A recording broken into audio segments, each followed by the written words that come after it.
Well, I've always been jealous of your titles.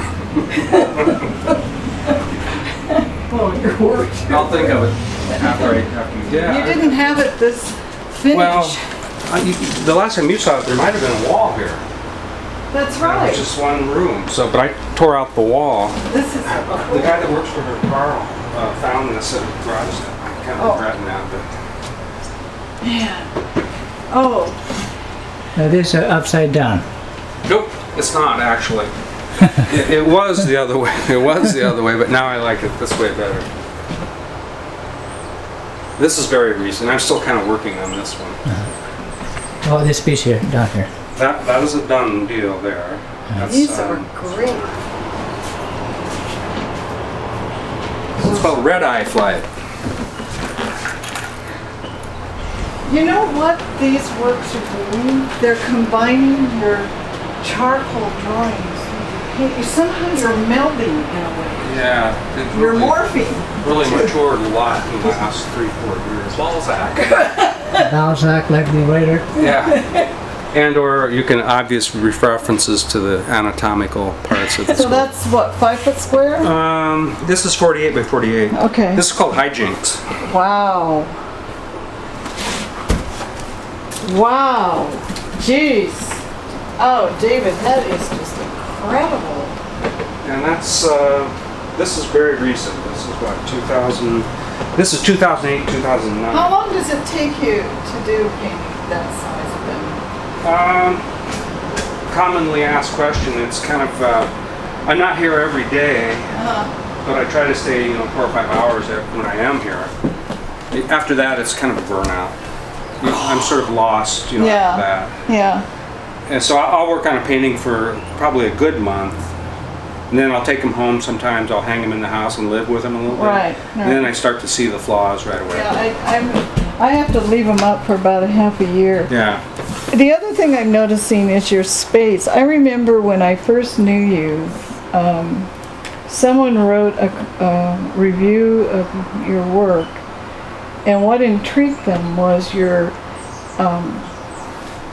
the space. It was like you didn't know whether you were in or out or around, and it's sort of like the guy who does the stairs, Oh, MC Escher? Yeah, where you start in one plane and then you end up in another plane, but yet you never allow the viewer to get lost, in perspective space. You're always pushing and working against the picture plane. Yeah. In a really cool way. God! I do try to kind of deny space every once in a while. Right. Once I establish it. And kind of tweak people's minds that way. Right, and oh God, these are just gorgeous.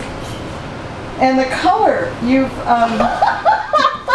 This is 2008, 2000. Oh my God, it is God, Connie was right. Why aren't you showing this work? Well, I know.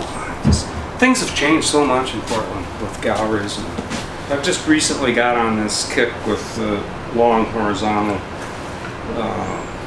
paintings. What is the name of this? The gene pool? Hanging at the gene pool. Or in the gene pool. This is called No Wake Zone. Oh, I can move this so you can get this is I was kind of reminiscing one day about out fishing with Bob DeZono and Rick True and Dennis Cunningham, and this was kind of my take on what some of our experiences could have been like. Obviously, we didn't have jets landing on our boat or anything. Right. They were flying overhead. Yeah.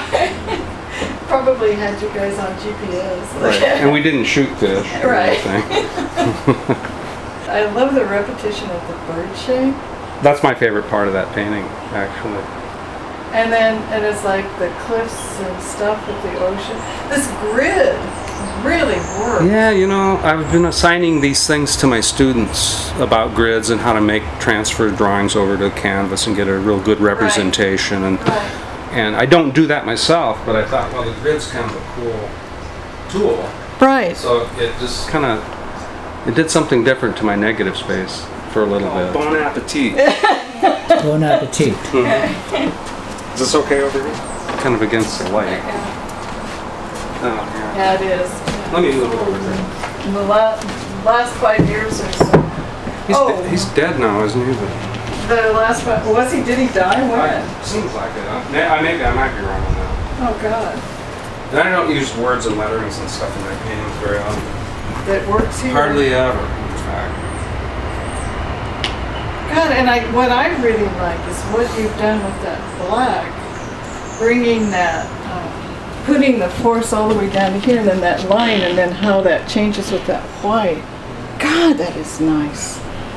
It's actually, I didn't really think of it, but it just occurred to me that The black and the black. Yeah. sort of that being very near, but yet not quite. And Right. I like that idea. Yeah, well, and then you've always had such a great understanding of black, because of all of the work you do in charcoal. Yeah. It's really translated into painting. And this is This is Shooting Stars.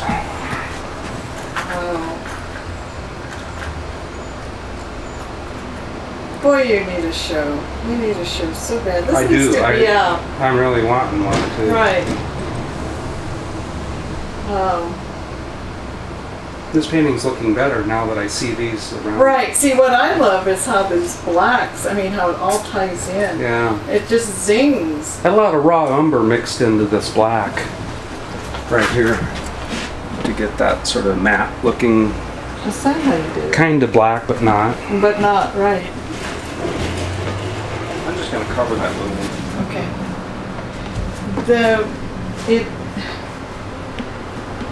It looks like one of those credit cards, you know, when the color is used. When I first saw that, and it still holds up. It gives this incredible eye. It's about the eyes, but also as the viewer looking. God, that works.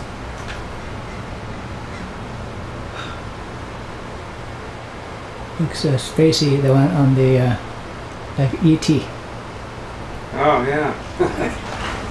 I love the tennis shoes too. Last of the big ones. Wow. What do you think of his work? What do I think? Yeah. Oh, I think it is strong and vibrant and beautifully painted. And Should I cover this one? yeah. Yeah. I guess I'll have to. Hence the carrot. Right. And you use humor in your work in a way that I really like that painting. oh a lot. yeah. It has just a hint of Cy Twombly in the background. Yeah, I thought of that too. Actually. Did you really? I did. Yeah. And Cy Twombly is one of my heroes. I'd really reached a frustration point on that painting, and I had 2 or 3 brushes in my hand, holding them, you know, kind of waiting to use one, and all of a sudden I was dipping in with all 3 brushes and sort of painting in the negative space all at the same time. It was just getting too flat, and I was trying to resuscitate the surface a little. But what you did, it looks like it's a language that's back there. If you could just kind of put it together, it would. You could read that. I'm thinking I want to work into this painting just a bit on some of these squares. They seem a little thin yet and slightly underfed in relation to how I'm painting. Otherwise, it seems a little too safe, or not quite together yet. Well, it's a surprise visit to David's studio. Yeah. Thank you. Thanks for sharing the work. You're welcome. No. I had a drawing that sold. Yeah, I know who bought it. Yeah, I was going to ask about that actually. Yeah, she's a collector. Has her whole house is. That's just our. Watch the water. Okay.